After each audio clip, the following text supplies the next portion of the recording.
நம் உடலில் எவ்வாறு சீல் உண்டாகிறது?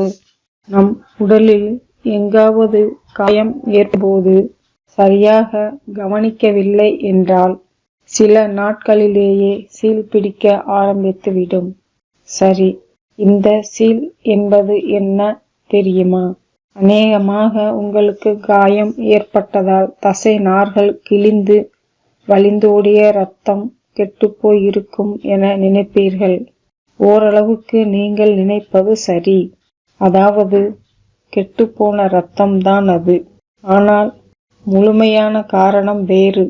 உடலில் காயம் ஏற்படும் போது அதன் வழியாக கிருமிகள் உள் நுழைகிறது.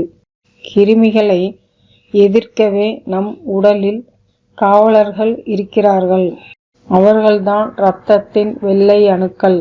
இந்த வெள்ளை அணுக்களின் கடமையே நோய் பரப்பும் கிருமிகளுடன் சண்டையிடுவதுதான்.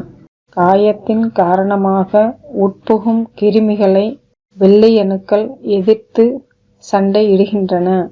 சண்டையில் உயிர் நீத்த போராளி வெள்ளை அணுக்கள்தான் இந்த சீல்.